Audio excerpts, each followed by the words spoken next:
शलाकया चक्षुरुन्मिलितं येन तस्मै श्रीगुरुवे नमः। श्रीचैतन्यमनोभीष्टं स्थापितं येन भूतले स्वयं रूप कदा मह्यं ददाति स्वपदान्तिकं। वन्देऽहं श्रीगुरो श्रीयुतपदकमलं श्रीगुरुन् वैष्णवांश श्रीरूपं साग्रजातं सहगण रघुनाथान्वितं तं सजीवं साद्वैतं सावधूतं परिजन सहितं कृष्ण चैतन्य देवं श्रीराधा कृष्ण पादान् ललिता श्री विशाखान्वितं सा। हे कृष्णा करुणा सिंधु दीनबंधु जगत्पते गोपेश गोपिका कांता राधा कांता नमोस्तुते। तप्त कांचन गौरंगी राधे वृंदावनेश्वरी वृषभानुसुते देवी प्रणमामि हरिप्रिये। वाञ्छाकल्पतरुभ्यश्च कृपा सिन्धुभ्य एव च पतितानां पावनेभ्यो वैष्णवेभ्यो नमो नमः। जय श्री कृष्ण चैतन्य प्रभु नित्यानंद श्री अद्वैता गदाधर श्रीवासादि गौर भक्तवृंद। हरे कृष्णा कृष्णा कृष्णा हरे हरे हरे राम राम राम हरे हरे। हरे कृष्णा कृष्णा कृष्णा हरे हरे हरे राम राम राम हरे हरे। हरे कृष्णा कृष्णा कृष्णा हरे हरे हरे राम राम राम हरे हरे। ஸோ ரெண்டாவது அத்தியாயம் நம்ம முடிக்க போகிறோம். இன்னொரு 3-4 ஸ்லோகா தான் இருக்குது. 72 ஸ்லோகா இருக்குது. கடந்த கல்வியில் நம்ம பார்த்தது கிளாஸில் என்ன பார்த்தோன்னா, எந்த பொருள் மேலே நம்ம பௌதிகமான பொருள் மேலே தியானத்தை நம்ம நிலைநாட்டுறோமோ அந்த தியானம் ஆசையாக மாறும், காமமாக மாறும். காமமாக மாறின பிறகு என்ன ஆகுது? தியானம் காமம் மேலே ஆசையாக மாறும். ஆசை என்ன ஆகும்? ஆசை என்ன ஆகும்? ஆசை எப்படி என்ன கோபமாக மாறும். கோபம் அப்புறம் அதுக்கப்புறம் ராகா துவேஷா. கோபமாக மாறின பிறகு என்ன ஆகும் அப்படின்னா, நம்மளோட ஞாபக சக்தியை நம்ம இழந்துடுவோம். இந்த ஞாபக சக்தியை நம்ம கைவிட்ட பிறகு என்ன ஆகுது அப்படின்னா, அறிவில்லாத ஆயிடுது. நம்மளுக்கு மயக்கத்தில் வந்துடுவோம். ஸோ மயக்கத்தில் இருக்கிறதுனால என்ன ஆகுது? நம்மளுக்கு ஞாபக சக்தி போயிடுது. ஞாபக சக்தி போனதுனால நம்ம அறிவு எல்லாமே ஜீரோ ஆகிடும், பூஜ்ஜியமாகிடும், அறிவே இல்லாத ஆகிடும். அப்போ என்ன ஆகுது அப்படின்னா, நம்ம எந்த இது செய்யறதுக்கு ரெடியாக இருப்போம். ஸோ அதனால் எல்லாத்துக்கும் காரணம் எப்படின்னா, தியாயத்தோ விஷயான் பும்சா சங்கஸ்தேஷு உபஜாயத்தே. தியாயத்தோ தியானம், நம்ம எது மேலே தியானம் பண்ணுறோமோ அந்த தியானத்துக்கு தகுந்த மாதிரி நம்மளுக்கு ஆசை வளரும். ஆசை வளர்றதுனால கோவம் வளரும். கோவம் வளர்றதுனால என்ன ஆகும்? நம்மளுக்கு மயக்கத்தில் மயக்கத்தில் விழுந்துடுவோம். நம்ம மயங்கினதுனால என்ன ஆகும்?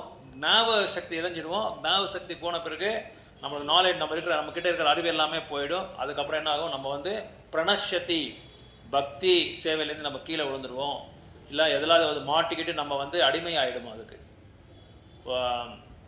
ட்ரக்ஸுக்கு அடிமை ஆகலாம், குடி போதைக்கு அடிமை ஆகலாம், இல்லைன்னா கேம்லிங்க்கு அடிமை ஆகலாம், இல்லைன்னா புலன் இன்பத்துக்கு அடிமை ஆகலாம். அப்புறம் நிறைய விஷயங்கள், நிறைய பேர் கிரிக்கெட்டில் அடிமை ஆகிடுறாங்க, நிறைய பேர் அரசியலில் அடிமை ஆகிடுறாங்க, நிறைய பேர் செல்வத்தை சேர்க்கறதுக்குள்ள இதாகிடுவாங்க. இந்த மாதிரி நிறைய வகையான லட்சக்கணக்கான புலனின்பங்கள் ரெடியாக இருக்குது. நம்மளை பக்தியிலேருந்து தள்ளுறதுக்காக, பக்தியில் தடை போடுறதுக்காக நம்மளுக்கு நிறைய விஷயங்கள் இருக்குது. அதான் நம்ம லாஸ்ட் இதில் நம்ம பார்த்தோம், கடந்த ஸ்லோகாவில் நம்ம பார்த்தோம். இப்போ அடுத்த இந்த ஸ்லோகாவில் என்ன சொல்கிறாரு கிருஷ்ணன் சொல்லுது பார்க்கலாம். So one who can control his senses by practicing the regulated principles of freedom can obtain the complete mercy of the Lord. அதனால தான் 4 நியமங்களை கடைப்பிடிக்க சொல்கிறாங்க. 64 சொல்கிறாங்க. யார் ஒருத்தர் நியமங்களை கரெக்டாக கடைப்பிடிக்கிறாங்களோ அவங்களோட வாழ்க்கையில் பகவானோட பிரசாதம், அதாவது பகவானோட கருணையை அடைவாங்க அப்படி சொல்கிறாங்க. பகவானோட கருணையை பிரசாதம் அதிகச்சதி, பிரசாதம் அதிகச்சதி, he attains the mercy of the Lord. So யார் ஒருத்தர் நியமங்களை விதி வழிபாடு யார் கரெக்டாக இது கடைப்பிடிக்கிறாங்களோ அவங்களுக்கு வந்து என்ன ஆகுது அப்படின்னா புலங்களை வந்து கட்டுப்பாட்டில் வந்துடுது. புலங்கள் கட்டுப்பாடு ஏன் புலங்கள் கட்டுப்பாடுனா நியமங்களை வந்து ஃபாலோ பண்ணுறோம். நியமங்களை வந்து நம்ம ஃபாலோ பண்ணுறதுனால நம்மளுக்கு வந்து சம்பூர்ணமான பகவானோட கருணை நம்மளை அடையலாம் அப்படின்னு சொல்கிறாங்க. இது அடுத்தது என்ன சொல்கிறாங்க, பிரசாதே சர்வ துக்கானாம். பிரசாதம் அப்படின்னா என்னென்னா இங்கே என்ன சொல்கிறாங்க, பிரசாதம் என்ன, பகவானோட அருளை வந்து பிரசாதம் அப்படி சொல்கிறாங்க. ஈவன் சாப்பிட்றது உணவு கூட பிரசாதம் தான். பகவானுக்கு அர்ப்பணம் பண்ணதுனால அது வந்து நம்ம எடுக்கிறதுனால நம்மளுக்கு பகவானோட கருணை கிடைக்குது. அது ஒன்றே பிரசாதம் இல்லை, எல்லாமே பிரசாதம் தான். இப்போ பகவத்கீதா படிக்கிறது இது கருணை தான். குருவோட கருணைலாம் நம்ம பகவத்கீதா படிக்கிறோம், பாகவதம் படிக்கிறோம், ஜபம் செய்கிறோம், எல்லாமே செய்கிறோம். அதனால பகவானோட பிரசாதே சர்வ துக்கானமான எல்லா துக்கங்களுக்கும் நம்ம வந்து விடுபடணும் அப்படின்னா என்ன பண்ணணும், பகவானோட கருணை நம்மளுக்கு வேணும் அப்படின்னு சொல்றாங்க. பிரசாதே சர்வ துக்கானம். நீங்க பகவானோட கருணையை அடைகிறதுனால நீங்க எல்லா துக்கங்கள்லேருந்து நீங்க தூரமாகறீங்க. என்னென்ன துன்பம் இருக்கு நம்மளுக்கு, ஸ்கூல் ஃபீஸ் ஒரு துன்பம், காலேஜ் ஃபீஸ் ஒரு துன்பம், வீடு இல்லாதது ஒரு துன்பம், இஎம்ஐ கட்டுறது ஒரு துன்பம், வட்டி கட்டுறது ஒரு துன்பம், மீட்டர் வட்டி கட்டுறது ஒரு துன்பம், அப்புறம் பக்கத்து வீட்டுக்காரன் ஒரு துன்பம், பின்னாடி வீட்டுக்காரன் ஒரு துன்பம், நம்ம கல்யாணத்துக்கு போகிறோம், அவன் கழுத்து ஃபுல்லாக யாரோ ஒருத்தர் மாதாஜி ஃபுல்லாக போட்டிருப்பாங்க, நம்மக்கிட்ட எதுவும் இருக்காது, அது ஒரு துன்பம். இதான் நம்ம துன்பம். இதுலேருந்து நம்ம விடுபடலாம் பகவான் அருள் அடைஞ்சா இல்லையா.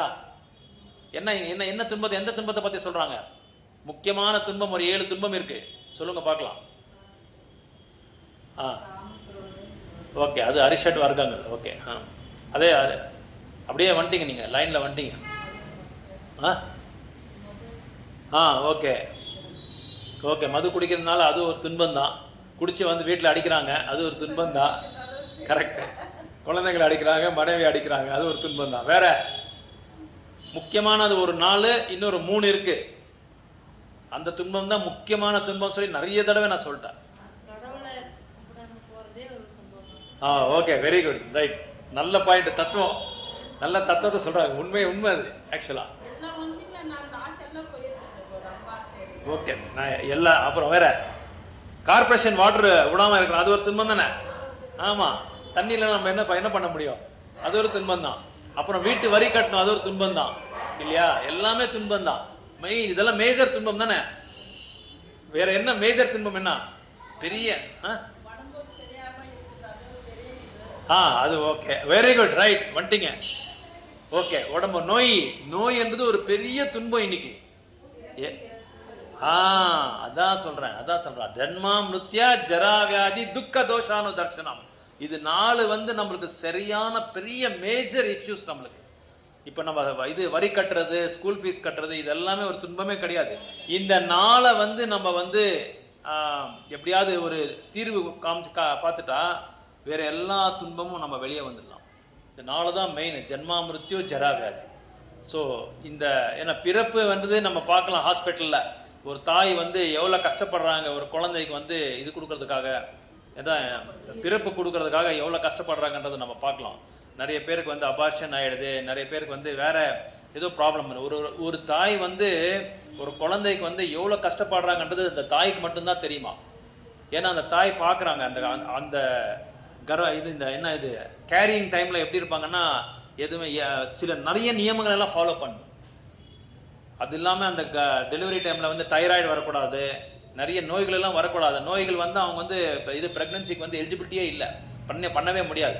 இந்த மாதிரி தண்ணி ஜாஸ்தி இதாகிடுது, இது மாதிரி நிறைய கஷ்டங்கள். பிறப்பு எடுத்தாலே இத்தனை கஷ்டம் இருக்கு. அதுக்கப்புறம் வெளியே வந்த பிறகு இன்னும் பெரிய கஷ்டம், குழந்தைய வளர்த்துறது பெரிய கஷ்டம். ரொம்ப இப்போ கலியுகத்தில் வந்து அது மாதிரி ஒரு பிரச்சனை வேற எதுவுமே இல்லை. அந்த அளவுக்கு பிரச்சனை. நல்லா வளர்த்துட்டா அவன் பெரியனவனா இன்னொரு கஷ்டம், வேற மாதிரி கஷ்டம். அது அவனை வளர்த்து அவனுக்கு பாதுகாப்பு கொடுத்து ஒரு ஸ்டெப்புக்கு அவனுக்கு பாதுகாப்பு கொடுத்துட்டே இருக்கணும். நம்ம வாட்ச் பண்ணிட்டே இருக்கணும், அப்சர்வ் பண்ணிட்டே இருக்கணும். எங்க போறா இவ எங்க போறா அவ எங்க போறா எல்லாமே நம்ம வாட்ச் பண்ணிட்டே இருக்கணும். ஸோ பிறப்புன்றது அவ்வளோ பெரிய கஷ்டம். அப்புறம் ஆமா, ரொம்ப கஷ்டம். அப்புறம் அதனாலதான் வேண்டான்றாங்க, ஜென்மா வேண்டான்றாங்க, பிறப்பே வேண்டான்றது தான் இங்க பகவத்கீதா தான் சொல்லுது. ஏன் பிறப்பை எடுத்து இவ்வளவு கஷ்டப்படுறீங்கன்றாங்க. ஃபைன் குஷன்டா. அதுக்கப்புறம் நோய் நம்ம பார்க்கலாம். நோய் இல்லாத ஆள் யாராவது இருக்காங்களா உலகத்துல? நோயே இல்லாத ஆள் யாராவது இருக்காங்களா? எல்லாருக்குமே நோய் இருக்கு. எறும்புலேருந்து இந்திரன் வரைக்கும் பிரம்மன் வரைக்கும் எல்லாருக்குமே நோய் இருக்குது. எல்லாருக்குமே நோய் இருக்குது. நோய் இல்லாத ஆளே இல்லை. ஹாஸ்பிட்டலில் போய் ஒரு ரவுண்ட் அடித்தா நம்மளுக்கு தெரியும் எவ்வளோ கஷ்டப்படுறாங்க மக்கள்ன்றது. இன்றைக்கி ஒரு ரிவோட்டி ஒரு குரூப்பில் போட்டிருக்காரு, சின்ன குழந்தை, அவளுக்கு பிரெயின் டியூமர் ஒரு 6 வயசு குழந்தை. ஸோ ப்ரேயர் எல்லாம் பண்ணுங்கள், நிறைய ப்ரேயர்ஸ் பண்ணுங்கன்னு சொல்லி இப்போ ஒரு மாதாஜி அனுப்பிச்சிருக்காங்க. இன்றைக்கி காலையில் 4 மணிக்கு சர்ஜரி அவங்களுக்கு. அந்த பிரெயினில் வந்து டியூமர் அது ரிமூவ் பண்ணுறதுக்காக பாவம் 5 வருஷமோ 6 வருஷமாக குழந்தை அது ப்ரேயர் பண்ணுறாங்க. இனிமேல் சர்ஜரி ஆன பிறகு இனிமேல் வராமல் மாதிரி நீங்கள் ப்ரேயர் பண்ணுங்க அப்படின்னு சொல்லி சொல்கிறாங்க. இந்த மாதிரி இருக்க நோயெல்லாம். ஸோ அதுக்கப்புறம் ஜென்மா மிருத்யு, ஜரா, இது வயசாகிறாது, முதுமை வந்து ஒரு பெரிய நோய். ஒரு பெரிய பிரச்சனை. ஏன்னா முதுமை ஆகிட்டா வீட்டில் இருக்கிறவங்க சரியாக பார்க்குறதில்ல, வெளியே துரத்துடுறாங்க. இல்லைன்னா ஓல்ட் ஏஜ், என்ன what to say for old age, home for old age, முதுரை இல்லை அந்த இல்லத்துக்கு அனுப்பிச்சிடுறாங்க. நான் மாதத்துக்கு 20 ரூபா கொடுத்துட்றேன்ப்பா, நீயும் அம்மாவும் போய் அங்கே இருந்துருங்கப்பா, எங்களால் பார்க்க முடியாது, நாங்கள் ரொம்ப பிஸியாக இருக்கிறோம், 24 மணி நேரம் நாங்கள் உட்காந்து பேய் முன்னாடி உட்காந்து பட்டா அடிச்சுட்டே இருக்கணும் நாங்கள் அப்படின்னு சொல்லி சொல்கிறாங்க. ஆனால் இப்போ எல்லா இடத்துலையும் போகிறாங்க. ஆனால் அப்பா அம்மாவை மட்டும் அவங்க கஷ்டப்பட்டு வளர்த்துறாங்க. அப்பா அம்மாவை பேயா மாயா அந்த என்ன வெயிலில் போய் குளிரில் போய் மலையில் போய் அவங்க நம்மளை வளர்த்துறோம் குழந்தைங்களை. அதுக்கப்புறம் அவங்க வந்து நம்மளை வளர்த்த முடியாது. நம்ம 3 பேர் 4 பேரை வளர்த்துறோம், அவங்க ஒருத்தர் அப்பா அம்மா வந்து வளர்த்த முடியாது. அந்த மாதிரி ஒரு சூழ்நிலை இப்போ கலியுகத்தில். நீங்கள் சிட்டிலெலாம் போயிட்டா, இங்கே ஒசூர்லேயே நம்ம பார்க்கலாம், யார் வீட்லேயும் அப்பா அம்மா வந்து சரியாக பார்க்குறது இல்லை யாரையும். எல்லாம் வெளிநாடு கிளம்பிடுறாங்க. முன்னாடியே திட்டம் போட்டு கரெக்டாக பிளான் பண்ணிக்கிறாங்க லைஃப்பை. வந்து எம்ஏ பிஇ படிக்கிறாங்க, எம்எஸ் படிக்கணும்னு சொல்லி நேராக போயிடுறாங்க. எம்எஸ் படித்து அங்கே செட்டில் ஆகிடுறாங்க. அங்கே வேலையை பார்த்துட்டு அப்பா அம்மா ஏதாவது கூப்பிட்டா இங்கே வந்திருப்பா, இங்கே யாருமே இல்லை பார்க்குறதுக்குன்னா, இப்போ நீ ஒன்றும் பயப்படாதப்பா, மாதம் நான் உனக்கு அமௌண்ட் அனுப்பிச்சிடுறேன்றாங்க. மாதம் அமௌண்ட் அனுப்பிச்சிட்டா மட்டும் போதுமா? பார்க்குறதுக்கு ஆள் கிடையாது. அவங்கள அழைச்சிட்டு போகணும், வயசானவங்களுக்கு ஹாஸ்பிட்டலுக்கே போகணும், இல்லை ஒரு பென்ஷனே வாங்கணும், ஏதோ ஒரு காய்கறியே வாங்கணும், எங்கே போனாலும் யாரோட துணை வேணும் இல்லையா அவங்களுக்கு, வயசானவங்களுக்கு. ஸோ முதுமைன்றது வந்து ரொம்ப மிசரபிள். நான் பார்த்தேன் ஒரு வீடியோவில், ஒரு கிழவி ஒரு கிழவன் ரொம்ப வயசானவங்க, அந்த கிழவிக்கு பாவம் ஜடையை கூட போட முடியல, அந்த தாத்தா வந்து அவருக்கு ஜடை போட்டுட்ருக்காரு, ஒரு வீடியோவில் நான் பார்த்தேன். அதுக்கப்புறம் அந்த இவருக்கு பெரியவருக்கு ஷர்ட்டு போட முடியல, இவர் வந்து ஹெல்ப் பண்ணுறாரு, ஒருத்தருக்கு ஒருத்தர் ஹெல்ப் பண்ணிட்டு இருக்காரு, யாருமே இல்லை கூட. சமையல் பண்ணுறதுக்கு ஆள் இல்லை, வயசான சமையல் பண்ணுறதுக்கு ஆள் இல்லை. பெங்களூரில் நான் ஒரு ப்ரோக்ராமுக்கு போயிருந்தேன். அந்த ப்ரோக்ராமில் எங்கள் ஃப்ரெண்டு ஒருத்தர் இருக்கார், அவர் சொன்னார், அவங்களோட மாமாவோ யாரோ தெரியல, அவங்களுக்கு வந்து 2-3 லட்சம் இது வருதான். ஏன்னா பென்ஷன் இல்லை, வாடகை 3 லட்சம் வருது. ஆனால் சமைக்கிறதுக்கு ஆள் கிடையாது வீட்டில். பெரிய பங்களா, 4 ஃப்ளோர் பங்களா, கார் வந்து 3 கார் இருக்குது, ஃபாரின் கார் ஒன்று, இந்தியன் 2 கார் இருக்குது. ஓட்டுறதுக்கு ஆள் இல்லை. இவருக்கு சமைக்கிறதுக்காக அவங்க சொந்தக்காரங்க யாரோ ஒருத்தர் ஃப்ரிட்ஜில் எல்லாம் சமைச்சிட்டு இவங்கெல்லாம் முடிச்சுட்டு ஃப்ரிட்ஜில் வச்சுட்டு அதுக்கப்புறம் எடுத்து கொடுக்குறாங்க. அதை வச்சு இவர் காலையில் சாப்பிட்றாரு, மத்தியானம் சாப்பிட்றாரு, சாயங்காலம் சாப்பிட்றாரு. யாராவது ஒருத்தர் வச்சுக்கோப்பா சமையல்காரங்க. ஏன்னா பேங்க்லாம் ஃபுல்லாக ஆன்லைனில் நிறைய இருக்காங்க, கூப்பிட்டா வந்துடுவாங்க. வேண்டாம், நிறைய இருக்குது பணம், எக்கச்சக்கமான பணம் இருக்குது. மனசு வராது. மற்றவங்க யாரோ ஒரு ஃபேமிலி வந்து இதாகும் இல்லையா, அவங்கனால வரதுனால அவங்களுக்கு ஒரு நல்லதாகுது. இல்லை பெங்களூர்லாம் பெங்களூரில் இப்போ எல்லாம் இந்த மாதிரி ஆன்லைனில் நல்லா இதாக இருக்காங்க. அதுக்கெல்லாம் இது என்ன பண்ணுறாங்கன்னா, போலீஸில் போய் இன்ஃபர்மேஷன் கொடுத்துட்றாங்க, ஆதார் கார்டு வச்சு இன்ஃபர்மேஷன் கொடுத்துட்டு கலெக்ட் பண்ணுறாங்க, டேட்டா கலெக்ட் பண்ணுறாங்க, இவங்க மேலே ஏதாவது ப்ராப்ளம் இருக்கான்னு சொல்லி இது பண்ணிவிட்டு அப்படி இருக்காங்க, இப்படி இருக்காங்க, அந்த மாதிரி இருக்காங்க, இந்த மாதிரி இருக்காங்க. ஸோ நம்ம சொல்ல முடியாது, நம்ம கர்மா தான் எல்லாமே, நம்ம பின்பிறவை கர்மா தான். அப்படி ஆகணும்னா ஒன்றும் பண்ண முடியாது. அந்த மாதிரி ஆயிருக்கு, ஒசூர்லேயே ஆயிருக்கு. அந்த மாதிரி ஒசூர்லேயே வாடகைக்காரங்களே அந்த மாதிரி பண்ணியிருக்காங்க, ஓனரை. அந்த மாதிரி ஆயிருக்கு. அவங்கள ஒரு செட்டியாரம்மா எங்களுக்கு தெரிஞ்சவங்க, அவங்களுக்கு தாமோதரி இதெல்லாம் கொடுத்து நிறைய தடவை அவங்கள பண்ண சொல்லியிருக்கேன். அப்புறம் வந்து நல்லா கேட்பாங்க கிருஷ்ணரை பற்றி. அந்த அம்மாக்கே அந்த மாதிரி ஆயிடுச்சு. ஸோ அதனால் முதுமை என்றது ரொம்ப மிசரபிள் வாழ்க்கை.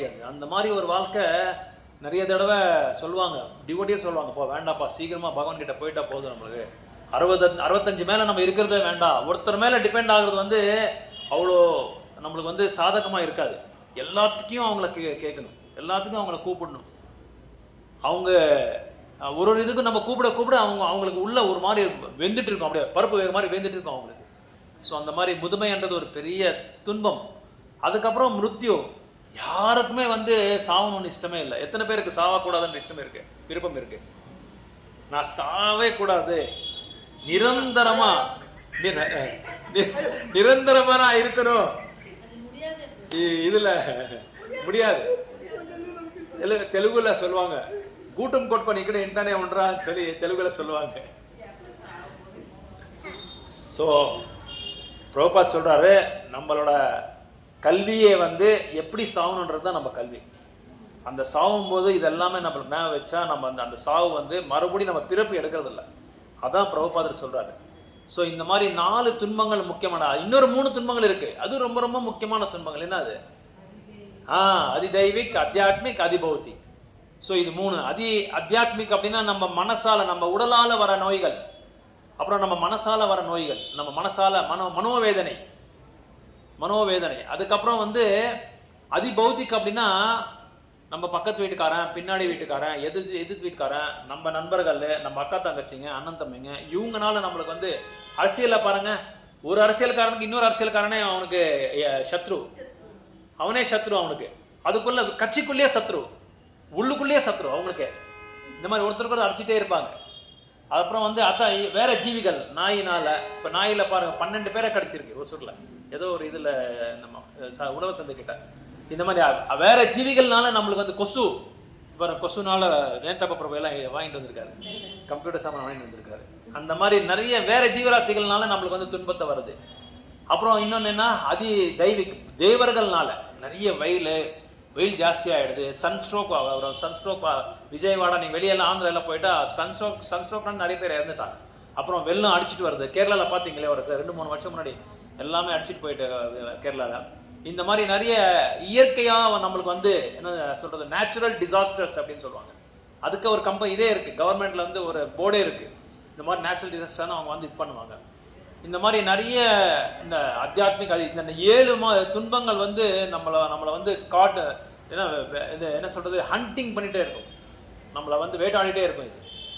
ஸோ இந்த மாதிரி துன்பங்களை வந்து நம்ம தூரமாகணும் அப்படின்னா நம்மளுக்கு என்ன வேணும்னா பகவானோட அருள் வேணும். அந்த பகவானோட அருள் இருந்தா இந்த துன்பங்களை நம்ம தூரம் ஆகலாம் அப்படின்னு சொல்லி சொல்றாங்க. 65வது ஸ்லோகால. 66வது ஸ்லோகால என்ன சொல்றாங்கன்னா, யார் ஒருத்தர் வந்து பகவானோட திவ்யமான நிலை நாட்டாம இருக்காங்களோ அவங்களுக்கு கண்டிப்பா வந்து மனதையும் அந்த புலங்களையும் வந்து கட்டுப்பாட்டுல வைக்க முடியாது. அவங்களுக்கு வந்து சாந்தியே இல்லை. நம்ம சொல்றோம் இல்ல, சாந்தியே இல்லடா வாழ்க்கையில, எங்கடா சாந்தி, ஒரு பாட்டு இருக்கு இல்லையா, அந்த மாதிரி சாந்தியே இல்லாம ஆயிடுச்சு அப்படின்னு சொல்லி சொல்றோமா. சாந்தி இல்லாத காரணம் என்னன்னா, கிருஷ்ணன் சொல்றாரு 5:29 சொல்றாங்க, போக்தானாம் யக்ன தபஸா சர்வலோக மகேஸ்வரம் சுஹൃதம் சர்வபூதானாம் நாத்மாமாம் சாந்திம் ரச்சதே. உங்களுக்கு எல்லாருக்கும் சாந்தி வேணும் அப்படின்னா நான் தான் போக்தா அப்படின்னு சொல்றாரு கிருஷ்ணர். ஓப்பனா அவர் டிக்ளேர் பண்றாரு.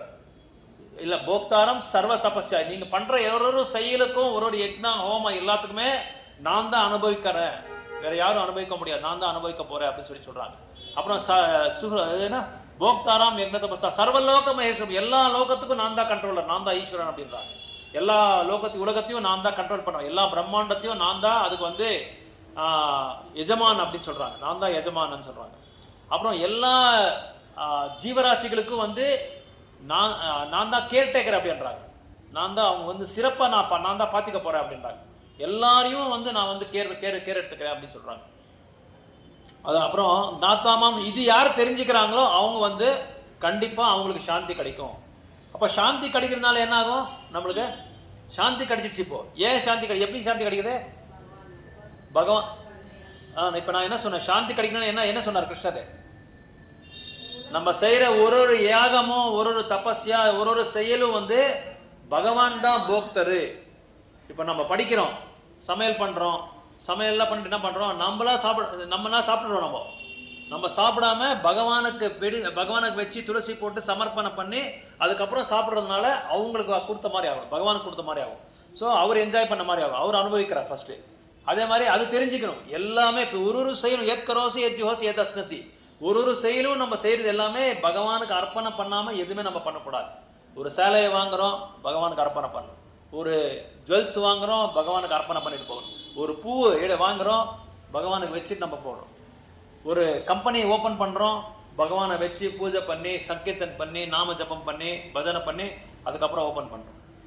அப்புறம் வந்து ஒரு வியாபாரத்தை பண்ணுறோம், பகவான் கோயிலுக்கு போயிட்டு அந்த கோயிலில் பார்த்துட்டு பகவானுக்கு அர்ப்பணை பண்ணிவிட்டு ஒரு வண்டி வாங்குகிறோம், அந்த வண்டியில் இருக்கிற சாவி எடுத்துகிட்டு போய் பகவான்கிட்ட வச்சுட்டு பகவான்கிட்ட சமர்ப்பணம் பண்ணி உன்னோட சேவையில் இந்த வண்டியை ஈடுபடுத்தப்பா அப்படின்னு சொல்லி நம்ம கேட்கணும். எல்லாமே அவருக்காக சமர்ப்பணம் பண்ணுறதுனால அப்போ நம்மளுக்கு என்ன ஆகுது? சாந்தி கிடைக்குது. அது மட்டும் இல்லாமல் எல்லா லோகத்துக்கும் நான் தான் கண்ட்ரோலரு, எல்லா உயிர்வாளிகளுக்கும் வந்து நான் தான் வந்து well-wisher. What you say for well-wisher for இன் தமிழ்? நலன் விரும்புபவர். நலன் விரும்புபவர், வெரி நைஸ் வேர்டு. நலன் விரும்புவர் யார்? நம்ம நலன் இப்போ எல்லாருக்கும் வந்து நலன் விரும்புறவர் இருக்கிறது இல்லை. இப்போ பின்னாடி மாதாஜி இருக்காங்க பாருங்க, பகவான் கோயில் ஆசிரியம் கொடுத்துருக்காரு. அவர் கோயில் ஆசிரியம் கொடுத்து கோயிலில் கேட்குறாரு, ஏன் வரலன்னு கேட்குறாரு, கிளாஸ்க்கு ஏன் வரலன்னு கேட்குறாரு அவர். அந்த மாதிரி என்ன ஸ்மெல் அது? இது ஓகே. ஸோ இந்த மாதிரி இந்த மூணும் யார் தெரிஞ்சுக்கிறாங்களோ அவங்களுக்கு வந்து சாந்தி கிடைக்கும். அப்போ சாந்தி கிடைக்கிறதுனால என்ன ஆகும்? நம்மளுக்கு சந்தோஷம் வரும், ஆனந்தமாக இருக்கிறோம். சாந்தி இருந்தால் நம்ம ஆனந்தமாக இருக்குமா இல்லையா? அதனால அதான் சொல்கிறாங்க 66 சொல்கிறாங்க. 67 என்ன சொல்கிறாங்க அப்படின்னா, ஆஸ் அ போட் அந்த இப்போ நம்ம வந்து ஒரு படகை இருக்குது, படகுல போயிட்டே இருக்கிறோம். ஒரு பெரிய கடல்ல வந்து படகுல நம்ம பயணம் பண்ணிட்டு இருக்கோம். பயணம் பண்ணிட்டு இருக்கும்போது என்ன ஆகுதுன்னா, ஒரு வேகமான ஒரு வலிமையான ஒரு காத்து வருது. அந்த காத்து நோக்கி போகுமா படகு, இல்லைன்னா படகு ஓட்டுறவர் கண்ட்ரோல்ல இருக்குமா படகு?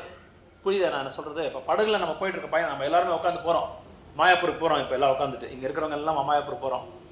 போயிட்டு இருக்கும்போது அந்த அந்த கடல்ல கங்கா நதியில வந்து பயங்கரமான ஒரு பெரிய காத்து. அந்த காத்துக்கு வந்து இவர் படகு ஓட்டுறவர் வந்து பயங்கரமா கண்ட்ரோல் பண்றாரு. இப்படியெல்லாம் கண்ட்ரோல் பண்ணி அப்படியெல்லாம் இதை போட்டை படகை வந்து தன்னோட கட்டுப்பாட்டில் கொண்டு வரதுக்கு முயற்சி பண்றாரு. ஆனா அந்த காத்து வந்து பயங்கரமா அந்த ஃபோர்ஸுக்கு வந்து படகே வந்து உல்டாகிற மாதிரி ஆகுது. அப்போ அவர் படகு ஓட்டுறவர்னால கண்ட்ரோல் பண்ண முடியுமா? முடியாது. அப்ப படகு எங்க போகும்? யாரை நோக்கி போகும்? படகு காத்து நோக்கி போகும். இங்க அந்த ஒரு எக்ஸாம்பிளை கொடுத்துட்டு இருக்கார் கிருஷ்ணர். இந்த பௌத்திக உலகம்ன்றது ஒரு பெரிய கடல். இந்த பௌத்திக உலகத்துல புலனின்பம் பண்றதுக்கு எத்தனை வழிகள் இருக்கு? நம்மளுக்கு எத்தனை வழிகள் இருக்கு? ஆயிரக்கணக்கான வழிகள் இருக்கு. புலனின்பத்தை பண்றதுக்கு ஆயிரக்கணக்கான வழிகள் இருக்கு. அந்த ஆயிரத்துக்கான வழிகள், அதுல வந்து நம்ம முக்கியமான அந்த புலனின்பம் வந்து 5 புலங்கள் இருக்கு. மேனேந்திரியம் அப்படின்னு சொல்லுவோம். 2 கண்கள், மூக்கு, நாக்கு, காது, அப்புறம் வந்து தோல். இந்த 5யும் வந்து இந்த புலனின்பத்துல வந்து ஈடுபடணுன்றதுல ஏதாவது ஒண்ணுல நம்ம ஈடுபட்டாலே போதும். அந்த நம்மளோட என்ன ஆகுது? நம்மளோட வாழ்க்கையை வந்து நம்ம அறிவை வந்து நம்ம கை விட்டுறோம். ஏதாவது ஒண்ணு, இப்ப கண் ஏதாவது ஒண்ணு பார்த்தாலே போதும், அங்க யாரோ ஃபிலிம் ஆக்ட்ரஸ் வந்திருக்காங்க, போலாமா, ஷூட்டிங் எடுத்துருக்காங்க அப்படின்னு சொல்லி. ஒரு தடவை நாங்கள் மாதாஜிக்கு தெரியும், மேல்கோட்டைக்கு போயிருந்தோம். 2-3 பஸ்ஸு போயிருந்தோம். அந்த பஸ்ஸில் எல்லாம் நல்லா ஜெபம் பண்ணி கீர்த்தன் பண்ணி பகவானை பார்த்துட்டு உக்காந்துருக்கோம். அங்கே பார்த்தா யாரோ ஒரு ஃபிலிம் ஆக்டர் வந்திருக்காங்க, ஹீரோ. எல்லா பக்தரும் அங்கே போய் பார்த்துட்டு இருக்காரு, ஒருத்தர் விடாம. நல்லா ஜெபம் பண்ணிட்டு சாண்டிங் பண்ணிட்டு நல்லா நல்லா குஷியாக ஆனந்தமாக ஆன்மீகத்தில் ஈடுபட்டு கிளாஸ் எல்லாம் கேட்டுக்கிட்டு பகவான லீலைகள்லாம் பார்த்து கேட்டுட்டு ஃபிலிம் ஆக்டர் வந்து அவருக்கு பின்னாடி போறாங்க. எல்லாருமே போய் கும்பல் அது குவிறாங்க. அப்படியே பார்க்கலாம் யாரு யாரு யாருன்னு. கிருஷ்ணர். ஸோ அந்த மாதிரி அந்த புலன்ன்ற அந்த கண்கள் வந்து அவ்வளோ என்ன சொல்றது, பயங்கரமா அட்ராக்ட் பண்ணு, கண்ணு காது இதெல்லாமே. ஸோ அது அப்போ ஒரு ஏதாவது கண்ணில் நம்ம ஏதாவது ஒன்று பட்டாலே போதும், உடனே நம்ம படகு, அதாவது நம்ம என்ன பண்றோம் அதை நோக்கி போயிடுவோம்.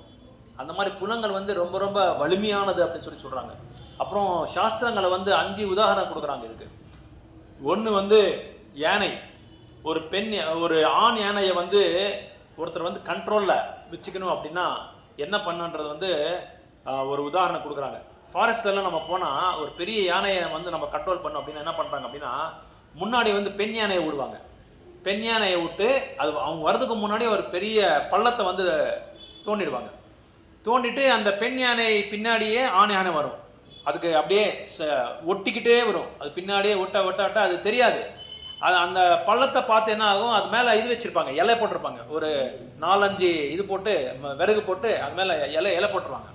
அது போட்டவுடனே அதுக்கு தெரியாது ஏதோ லெவலாக இருக்குன்னு சொல்லி போகிறதுக்குள்ளே அந்த இதில் பள்ளத்தில் விழுந்துடும். இப்படி தான் பிடிக்கிறாங்க, கண்ட்ரோலில் கொண்டு வராங்க. யானையை கண்ட்ரோல் கொண்டு வரணும் யாராலையும் முடியாது. அதனால் என்ன பண்ணுறாங்க, இந்த ஒரு ஸ்ட்ராட்டஜி அடாப்ட் பண்ணுறாங்க. அப்படி தன்னோட பெண் யானையை வந்து அப்படியே ஸ்பர்ஷ பண்ணியே போகுது. ஸ்பர்ஷ பண்ணி போகிறதுனால அந்த தோலில் வந்து ஒரு நல்ல சாஃப்டாக இருக்கிறது நம்மளுக்கு அவ்வளோதான் இல்லையா. நம்ம ஏதாவது ஒன்று சாஃப்டாக இருக்கணும்னா, மிருதுவாக இருக்கிறது பிடிக்கணும்னா ரொம்ப ஆசை நம்மளுக்கு. இப்போ ரொம்ப சாஃப்டாக, இப்போ உட்காரது கூட நம்ம சோஃபா மேலே உட்காரதுக்கு, திரை மேலே உட்காரது எவ்வளோ இது இருக்குது. சோஃபா மேலே உட்காந்தா ஜம்முன்னு உட்காரலாம் நம்ம டிவி பார்த்துட்டு. ஆனால் இங்கே உட்காரதுக்கு எவ்வளோ கஷ்டமாக இருக்குது, கடினமாக இருக்குது. அதனால் நம்மளுக்கு என்ன ஃபீலிங் ஆகுது, நம்ம தோலுக்கு என்ன வேணும், சாஃப்டாக சூத்திங்காக அந்த மாதிரி இருந்தால் தான் நம்மளுக்கு வந்து அந்த புலன் வந்து சென்சஸை வந்து கிராட்டிஃபை பண்ணலாம். அந்த மாதிரி அந்த பெண் யானையை வந்து தாக்கினாலே அதுக்கு அவ்வளோ ஆனந்தம். அது தாக்கி அப்படியே போய் அந்த இதில் விழுந்துடுது. இந்த மாதிரி தான் இந்த தோலுக்கு உதாரணம் கொடுக்குறாங்க. யானைக்கு வந்து தோலுக்கு உதாரணம் கொடுக்குறாங்க. அதே மாதிரி காதுக்கு என்ன உதாரணம் கொடுக்குறாங்கன்னா, சாஸ்திரங்களில் ஒரு மான் என்ன பண்ணுது அப்படின்னா, காட்டில் போயிட்டு இருக்கும்போது ஒரு இவன் என்னது ஜெங்கிலியன் வாங்க ஹிந்தியில், ஜெங்கிலியனா வேட்டையாடுறான் வேடன். அவன் என்ன பண்றான், இந்த மானை பிடிக்கிறதுக்காக நல்ல ராகங்கள்ல வந்து பாட்டு பாடுறான். அந்த பாட்டு பாட அந்த காதுல இது கேட்குது. மானு கேட்க அந்த எங்க அந்த மியூசிக் போகுதோ, அந்த ராகம் எங்க போகுதோ, அந்த ராகத்தை நோக்கி போய் டக்கு நம்ம பிடிச்சிடுறோம். அந்த மாதிரி காதுல வந்து நம்ம வந்து காது வந்து மானுக்கு வந்து ஒப்படைக்கிறாங்க. அந்த அந்த அவன் எங்க பாடிட்டு இருப்பாங்க, எங்க பாடிட்டு இருக்கானோ அதை நோக்கி போகுது. அது போன உடனே டக்குன்னு வலை போட்டு டக்குன்னு பிடிச்சிடுறாங்க.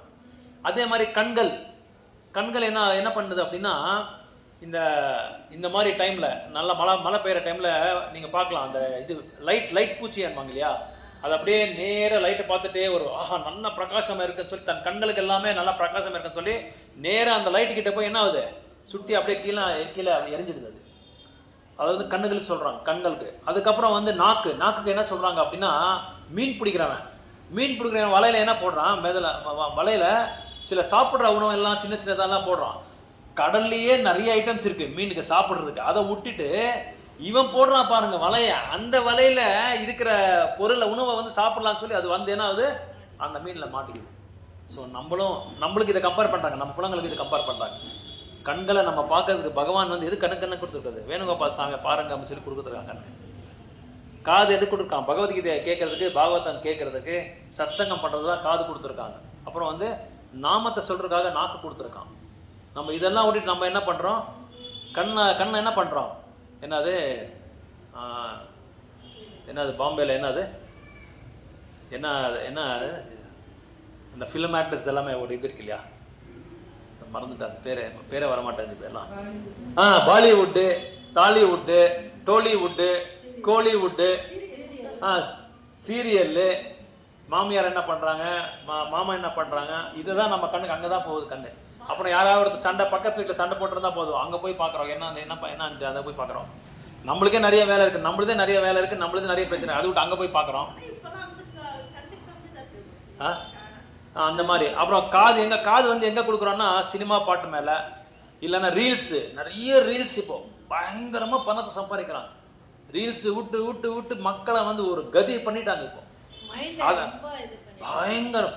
ஒரு அரை மணி நேரம் நீங்க பார்த்து பாருங்க, எவ்வளவு தலைவலி இருக்கு, பயங்கரமா உள்ள இருக்க நர்வ்ஸ் எல்லாமே அப்படியே இழுக்குது. அப்படியே அது நிறைய ஆச்சாரியா நம்ம இருக்கிற லிவிங் குருஸ் என்ன சொல்றாங்க அப்படின்னா, மொபைலில் எடுத்துகிட்டு போய் 24 hours லாக்கரில் வச்சு சொல்கிறாங்க. ஏதாவது லாக்கரில் வச்சுட்டா அன்றைக்கி லாக்கரில் வைக்கிறதுக்கு முன்னாடி உங்கள் பிபி ப்ரெஷர் எல்லாம் செக் பண்ணிக்கோங்க. உங்கள் பிபி ப்ரெஷர் எல்லாமே செக் பண்ணிக்கிட்டு, உங்கள் வைட்டல்ஸ் எல்லாமே செக் பண்ணிக்கிட்டு ஒரு இதில் வந்து எழுதி வச்சுக்கோங்க. அதுக்கப்புறம் 24 hours வந்து அது தூரமாக வச்சுட்டு அடுத்த நாள் போய் மறுபடியும் செக் பண்ணி பாருங்கள். உங்கள் பிபி ப்ரெஷர்லாம் குறைஞ்சிட்டு இருக்கும், மைண்டு ஃப்ரெஷ்ஷாக இருக்கும். அப்புறம் வந்து இன்னும் நிறைய சேவை பண்ணணும்னு சொல்லி தோணும். அவ்வளோ டிஃப்ரென்ஸ் இருக்குது. குழந்தைகளுக்கு டாக்டர்ஸ் சொல்கிறாங்க, பீடியாட்ரிஷியன் சொல்கிறாங்க, 1000 நாள் வந்து குழந்தைக்கு இந்த ஸ்க்ரீன்றதை காமிக்கூடாதான். டிவி ஆகட்டும், மொபைல் ஆகட்டும், பிரெயினே வந்து வளராதான். அந்த வளர்றது வந்து ஸ்டாப் ஆகிடுமா. ஆமாம். விஷயத்தை வந்து ஒரு நிமிஷத்துக்கு மேல யோசிக்க கூடாது. அதான் ஒரே நிமிஷத்துல ஒரு ஒரு ஒரு கான்செப்டா பாக்குறப்போ மைண்ட் ரொம்ப டிஸ்டர்ப் ஆயிடும். உள்ள அப்படியே அதான் தியானம், அதுதான் அப்படியே தியானத்துல போயிடும். அப்படியே அந்த தியானத்தினால நம்ம என்ன நம்மளும் இப்படி பண்ணலாம் அப்படின்னு ஆசை வரும். அப்போ அது நிறைவேறாம இருந்தா என்ன ஆகும்? கோபம் வரும். கோபம் வர்றதுனால என்ன ஆகும்? நம்ம கோபத்துல எது வேணாலும் பண்ணுறோம் இல்லையா? கோபத்தில் அதனால தான் இங்கே இவங்க ராபர்ஸ் என்ன பண்ணுறாங்க, திருடனுங்கெல்லாம் அடித்து கொன்னிடுறாங்க, ஏதாவது பண்ணிடுறாங்க. இந்த ஜமீன் ப்ராப்ளம் அதுலேயும் அடித்து கொன்னிடுறாங்க. இந்த மாதிரி நிறைய இருக்குது. அந்த கோபத்தில் எது வேணாலும் நம்ம பண்ணலாம். எதுக்கு பேசணும், எதுக்கு பேசணும்? இதான் தனியாக உக்காந்துடுறாங்க, அவங்களே கொடுத்துட்றாங்க. இப்போ அவங்கள வளர்த்த முடியல, இப்போ குழந்தைங்களை வளர்த்த முடியல, அவங்களுக்கு வளர்த்தவே முடியல. அதனால என்ன பண்ணணும், பேரண்ட்ஸ் வந்து டைம் ஸ்பெண்ட் பண்ணணும். குழந்தைங்கக்கிட்ட உட்காந்து டைம் ஸ்பெண்ட் ஆகும். பெரியவனாகட்டும் சின்னவனாகட்டும் அவங்ககிட்ட உட்காந்து டைம் ஸ்பெண்ட் பண்ணணும். அன்பு காமிக்கணும். அவங்க நம்ம அன்பு காமிச்சாதான் இது வந்து இதுலேருந்து தூரம் ஆகுவான். இல்லைன்னா அவன் வந்து நம்மளுக்கு காமிக்கிறான் என்ன வேணும், எந்த ஆப்பை டவுன்லோட் பண்ணுமோ அவன் நம்மளுக்கு காமிக்கிறான். அதனால நம்ம ஸ்பெண்ட் பண்ணோம் அவங்ககிட்ட. சின்ன வயசுலேருந்து மொபைல் அவனை தூரமாக வைக்கணும். நிறைய டிவோட்டிஸ் எங்கள் ஃபாரின் கண்ட்ரிஸில் வந்து ஸ்கூலுக்கே அனுப்புறது இல்லை. டிவோட்டிஸ் வந்து ஸ்கூல்லேயே வந்து ஆன்லைன் கிளாஸ் எல்லா கிளாஸ் இருக்குது. அதனால அவங்க வந்து புக்ஸே இல்லை. ஆமாம் கரெக்டாக அந்த மாதிரி ஆயிடுச்சு இப்போ. ஆமாம் அதனால இப்போ வெளியே நம்ம டிவோட்டிஸ் வந்து ஹோம் ஸ்கூலிங்னு பேர் அதுக்கு. ஹோம் ஸ்கூலிங்னா வீட்டிலே வந்து சொல்லி கொடுக்குறாங்க. இப்போ பாகவத்ன்னு சொல்லி உங்களெல்லாம் பார்த்துப்பா, சின்ன பையன் இவனோட கொஞ்சம் பெரிய, அவனை ஸ்கூலுக்கே அனுப்புறது. அவன் சொல்கிறான், எல்லாரும் ஓப்பனாக சொல்கிறான். அவனுக்கு எத்தனை பேர் தெரியுமா ஃபாலோவர்ஸு? அவன் ப்ரீச்சிங் பண்ணுறான். இப்போ நெக்ஸ்ட்டு சிங்கப்பூர் போகிறான், பாம்பேக்கு போகிறான், எல்லாம் எடுத்து ப்ரீச்சிங். அவனை வந்து ஒரு பெரிய பல்லக்கையில் கொண்டு வராங்க. அவன் என்ன சொல்கிறான், பாகவத் நீ ஸ்கூலுக்கு போகிறது இல்லையா? எதுக்கு நான் ஸ்கூலுக்கு போகணும்? இங்கே நிறைய கல்வி இருக்கு, இங்கே நிறைய இருக்குது, நான் எதுக்காக போகணும்? பகவத்கீதை இருக்குது, பாகவதம் இருக்குது, சைத்தன்ய சரிதாமிரதா இருக்குது, எல்லாமே இருக்குது, நான் எதுக்கு ஸ்கூல் போகிறோன்றான். அவன் எல்லாமே கற்றுக்கிட்டு இருக்கான். இப்போ எல்லாருக்கும் ப்ரீச்சிங் வேறு பண்ணுறான். ஸோ அந்த மாதிரி புலங்களை வந்து அந்த மாதிரி நம்ம பயன்படுத்திக்கணுமே தவிர இந்த மாதிரி கன்றாவை எல்லாம் பார்த்துட்டு நம்ம குழந்தைங்களை வந்து குட்டிசோர் ஆக்கக்கூடாது.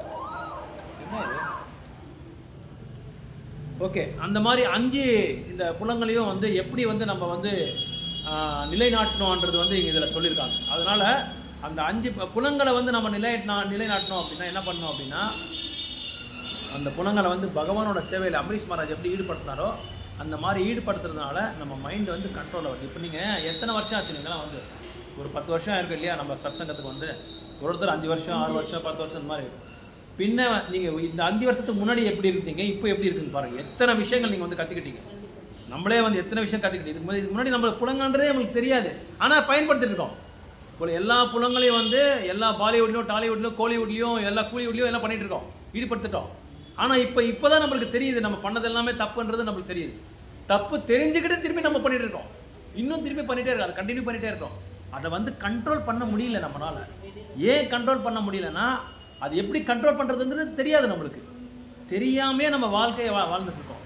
எப்படி கண்ட்ரோல் பண்ணால் பகவானோட சேவையில் எப்போ நம்ம ஈடுபடுத்துகிறோமோ, பகவானோட நாமத்தை சொல்கிறது, பகவானோட இது உபன்யாசங்களை கேட்குறது, பிரசங்கத்தை கேட்குறது.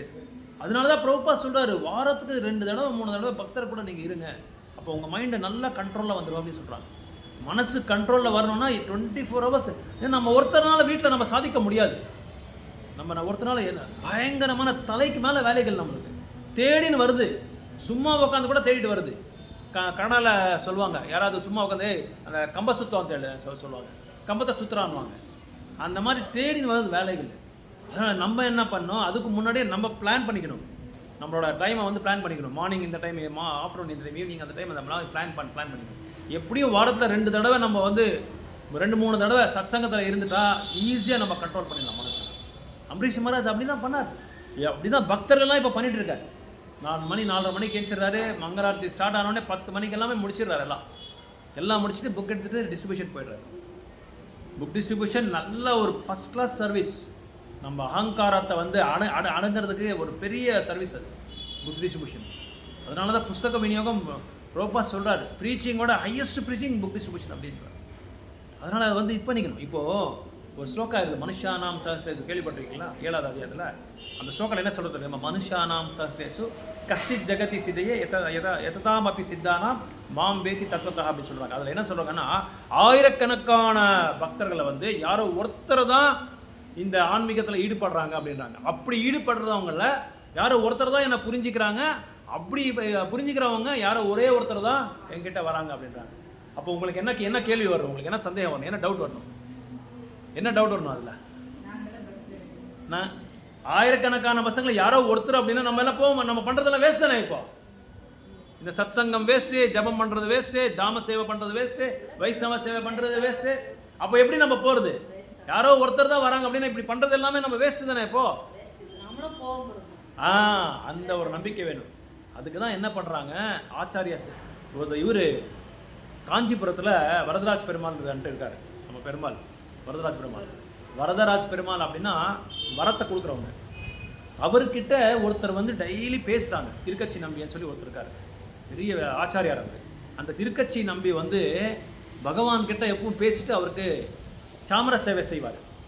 சாமர சேவை செய்ய செய்ய அங்கே ஊர் மக்கள் எல்லாமே இவர் போகும்போது எல்லாமே அவர்கிட்ட ஒரு கேள்வி கேட்பார். பகவான்கிட்ட இப்போ கேட்டுட்டு வாங்க, நான் எப்போ பகவான்கிட்ட வரேன் அப்படின்னு சொல்லி அவங்களுக்கு என்னென்ன இது இருக்கோ, என்னென்ன இது பிரச்சனை இருக்கோ அந்த பிரச்சனை போய் இவங்களை கேட்டு சொல்கிறாங்க. இவங்களும் கேட்டுட்டு வந்து சொல்லிட்டு இருக்காங்க. ஒருத்தர் என்ன பண்ணுறாரு வந்து, ஒரு சரியான அறிவாளி இவர்கிட்ட கேட்குறாரு, திருக்கட்சி நம்பிக்கிட்ட, ஆச்சாரியரே இந்த மாதிரி பகவத்கீதை நீங்கள் படிச்சிருக்கீங்க, பகவத்கீதை நீங்கள் இதை முடிச்சிடுறேன், இது ஒன்றே ஒன்று, அவ்வளோதான், க்ளோஸ், ஸ்டாப் பண்ணிடுறேன். கீதையெல்லாம் நான் படிச்சுட்டேன், அதில் கிருஷ்ணர் சொல்கிறாரு ஆயிரக்கணக்கான நபர்களை வந்து யாரோ ஒருத்தர் தான் ஆன்மீகத்தை வந்து வராரு, அதில் வந்து யாரோ ஒருத்தர் தான் பகவானோட சேவையில் ஈடுபடுறாரு. அது நீங்கள் கிருஷ்ணரே சொல்கிறார், உங்கள் கிருஷ்ணரே சொல்கிறார், அவர் உங்கள் சொல்கிறார், உங்கள் பெருமாள் சொல்லியிருக்காரு ஒரே ஒருத்தர் தான் வராராம், பிரகலாத் மகாராஜ் மாதிரி உங்களோட வைகுண்டத்துக்கு. அப்போ நாங்கள்லாம் எதுக்கு பண்ணணும் சேவையை? எதுக்கு நாங்கள் ஜபம் பண்ணோம்? எதுக்கு நாங்கள் சத்சங்கத்தை வரணும்? என்ன கையா, என்ன பிரயோஜனம் இல்லையே? அவ்வளோ கஷ்டப்பட்டு நம்ம போகணும், என்ன பிரயோஜனம் இருக்குது நம்மளுக்கு? இப்போ இங்கேருந்து நம்ம விருந்தாவனத்துக்கு போகிறோம், விருந்தாவனத்துக்கு போயிட்டு பகவானோட லீலைகள் பண்ணுற இடத்துலலாம் நம்ம பார்க்கணும்னு சொல்லி ஒரே ஆர்வமாக போகிறோம். அங்கே போன உடனே உடம்பு சரியாமல் ஆகிடுது, போய் ரூமில் தூங்கிடுறோம், ரூமில் படுத்து ரெஸ்ட் எடுத்துடுறோம். அப்போ அவங்க அடுத்த நாள் போகலான்னா அடுத்த நாளும் சரியாகலை, ஃபீவர் ஜாஸ்தியாகுது, ஹை ஃபீவர் இருக்குது, கிளைமேட்னால சாப்பாடுனால ஏதோ அந்த மாதிரி லூஸ் மோஷன் ஆச்சு, ஏதோ ஒன்று ஆயிடுச்சு, வாமிட் ஆகிடுச்சு, நம்ம போக முடியல. 3ஆவது நாள் போகல, 4ஆவது நாள் போகல, வேஸ்ட்டு தானே? அப்போ பணமும் வேஸ்ட்டு, பகவானையும் வந்து ஆன்மீகமாக வந்து நம்ம வந்து அனுபவிக்கல, எல்லாமே வேஸ்ட்டு. அப்போ இவர் கேட்குறாரு, சரி நான் போய் கேட்டு வந்துடுறேன் அப்படின்னு சொல்கிறாரு. பெருமாள் கிட்ட போய் கேட்குறாரு. பெருமாள் கிட்ட போய் கேட்டு இவர் என்ன சொல்கிறாருன்னா, பெருமாள் இது சொல்லியிருக்கிறது என்னமோ உண்மைதான், அதனால் நீங்கள் என்ன பண்ணுறீங்க? அவர் கேட்ட கேள்வி என்னன்னா, இது கேட்கல, பகவானை வந்து எந்த சமயத்தில் தரிசனம் பண்ணலாம், எந்த சமயத்தை ஐடியல் டைம் என்ன பகவானை தரிசனம் பண்ணுறதுக்கு? இப்போது காலையில் விஸ்வரூபம் தரிசனமாக இருக்குது, நீங்கள் கேள்விப்பட்டிருப்பீங்க இல்லையா? ரங்கநாதருக்கெல்லாம் விஸ்வரூபம் தர்மம் அந்த மாதிரி எல்லாம் இருக்கும், பார்த்த சாரதி விஸ்வரூபம் அந்த மாதிரி தர்மம் இருக்கும். அந்த மாதிரி எந்த சமயத்தில் போனால் தரிசனம் கிடைக்கும், நல்ல தரிசனம், அதாவது அந்த தரிசனம் வந்து ரொம்ப ஐடியாவில் இருக்கணும், நம்மளுக்கு நிறைய ஆன்மீகமான பலன் கிடைக்கணும் அப்படின்னு சொல்கிறாங்க. நீங்களாம் போயிருக்கீங்களா? நிறைய கோயில் எல்லோரும் போய் எந்த சமயம் போகலாம்? 4 மணிக்கு போகலாம். ஓகே, வேறு கரெக்ட், 4 மணிக்கு போனால் நல்ல தரிசனம், பிரம்மமுகூர்த்தம். எந்த சமயத்தில் போனால்? முக்கியமாக வரதராஜ் பெருமாள் காஞ்சிபுரத்தில் இருக்கிறது, எந்த சமயத்தில் போனால் நம்மளுக்கு வந்து நல்ல தரிசனம் கிடைக்கும். அதாவது வரம் கொடுப்பாங்க இல்லையா அவங்க, அதனால தான் அவர்கிட்ட போகிறது, எல்லாருமே போகிறது அதனால தான், இவர்கிட்ட வரதராஜ் பெருமாள் கிட்ட போகிறதே அதனால தான். எந்த சமயத்தில் போகலாம்? அதுக்கு என்ன ஆச்சாரியர் என்ன சொல்கிறார் தெரியுமா? ஒரு ஆச்சாரியரே, இவர் திருக்கட்சி நம்பி, நீங்கள் என்ன பண்ணுறீங்க அப்படின்னா, காலையில் நேரத்தில் நைட்டெல்லாம் பகவான் வந்து காலையிலேருந்து நைட் வரைக்கும் நின்று தரிசனம் கொடுத்து அவருக்கு வந்து பயங்கரமாக சளிச்சு போயிருப்பாங்க. அவங்க டயர்ட் ஆகிட்டு என்ன பண்ணுறாங்க அப்படின்னா, நைட்டு நேராக போகிறாங்க, நேராக அறைக்கிட்ட போயிட்டு பத்மாவதி தேவி தாயார் வந்து படுத்திருப்பார். அந்த தாயார் வந்து படுத்திருக்கிற அந்த இதில் மெத்தையில் வந்து இவரு போய் படுத்துக்கிறாரு. படுக்கும்போது அந்த தாயார் வந்து இப்படி கையை நீட்டி இப்படி படுத்திருப்பார் இல்லையா? அது படுத்துட்டு இருக்கும்போது அது மேலே போய் இவர் படுத்துக்கிறாரு. யார்? பெருமாள். தாயார் கை மேலே இப்படி படுத்துக்கிறாரு. அந்த தாயாரோட கையில் தங்க இது வளையல் ரொம்ப தெரியும் இல்லை? தாயாரோட இது பார்த்துருக்கோம், ரொம்ப ஹெவியாக இருக்கும், மொத்தமாக இருக்கும், நல்லா அதை வந்து அது மேலே இது ஒரு படுக்கிறதுனால இவங்க கழுத்து என்ன ஆகுது, அப்படியே மார்க் விழுந்துருது. இதில் அந்த தாயாரோட அந்த வளையலோட மார்க் இதில் விழுந்துருக்கு. அது எப்பவும் அந்த அந்த மார்க் எப்பவும் இருக்கும். அடுத்தது 4 மணிக்கு 4:30 மணிக்கு இவர் வந்துடணும், தர்ஷனம் கொடுக்குறதுக்கு வரணும் இல்லையா, தர்ஷனத்தை கொடுத்துட்டு வராங்க. அந்த சமயத்தில் நீங்கள் போய் தரிசனம் எடுங்கன்றாங்க. அந்த சமயத்தில் போய் தரிசனம் எடுத்தா என்ன ஆகுது அப்படின்னா, முதல் தரிசனம் அங்கே இருங்க, அங்கே இங்கே என்ன இது ஹைலைட் சொல்கிறேன் இருங்க. அந்த டைமில் போய் தரிசனம் எடுத்தா பெருமாள் என்ன சொல்வார், வரதராஜ பெருமாள் உங்களுக்கு வந்து நிறைய வரங்களை கொடுத்துட்றேன், ஆனால் நீங்கள் என்னை பார்க்குறீங்களோ அதை மட்டும் பார்க்காதீங்கன்றாங்க. எதை பார்க்கணுமோ அதை மட்டும் நீ பார்த்துட்டு வேற எல்லாமே பாருங்க, அது யாருக்கும் சொல்லாதீங்கன்றாங்க. திருக்கச்சி நம்பி சொல்றது இது. என்ன பார்க்கக்கூடாது, அந்த கழுத்துல தாயாரோட அந்த வளையலோட முத்திரை இருக்கு இல்லையா, அதை வந்து பார்த்துட்டு யாருக்கும் சொல்லாதீங்க, யாருக்குமே சொல்லாதீங்க. அந்த சமயத்தில் நீ போய் வர தரிசனம் எடு. ஏன்னா அந்த சமயத்தில் அவரோட இது லகம் நம்ம கையில் இருக்கும்.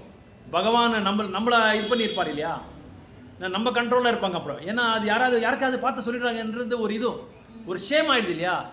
ஒரு ஷேம்னால என்ன சொல்கிறாங்க, அதனால யாருக்கும் சொல்லாதீங்க, உங்களுக்கு என்ன வரம் வேணால் கொடுத்துட்றேன். ஏன்னா அந்த டைமில் போனால் அந்த இது இருக்கிறதுனால, அந்த வீக்னஸ் இருக்கிறதுனால பகவான் என்ன செய்கிறாரு, எதை வேணாலும் கொடுத்துட்றாரு. அந்த டைமில் நம்ம என்ன கேட்கணும் பகவான் கிட்ட, தூயமான பக்தி, உன்னோட பிரேமையை வேணும் எனக்கு, உங்களை எப்படி நேசிக்கிறதுன்றது எங்களுக்கு வேணும்னு சொல்லி நம்ம கேட்டுக்கிட்டால் டக்குன்னு அப்போ கொடுத்துட்றாங்க. அதனால தான் ஆச்சாரியாஸ் இந்த சாஸ்திரங்களை ஒன்று சொன்னால், ஆச்சாரியாஸ் வந்து அவங்களுக்கு வந்து பல வழிகள் இருக்கும், எப்படி வந்து பகவான்கிட்ட போகிறதுன்னு சொல்லி பல வழிகள் இருக்கும். அதனால தான் குரு சாது சாஸ்திரா இதை வந்து 3 வந்து நம்ம வந்து அணைஞ்சிட்டா எப்படி வேணாலும். இப்போ ஆயிரக்கணக்கான மக்கள்னு சொல்கிறாங்க இல்லையா, யாரோ ஒருத்தர் தான் சொல்கிறாங்க இல்லையா, இந்த மாதிரி வழிகள் நிறைய வழிகள் இருக்குது. ஓகே, ஸ்டாப் பண்ணலாம். ஹரே கிருஷ்ணா. ग्रंथराज श्रीमद् भगवद गीता की जय, कांची वरदराज पेरुमाल स्वामी की जय, वेणुगोपाल स्वामी की जय, जय श्री कृष्ण चैतन्य प्रभु नित्यानंद श्री अद्वैत गदाधर श्रीवासादि गौर भक्त वृंद. हरे कृष्णा कृष्ण कृष्ण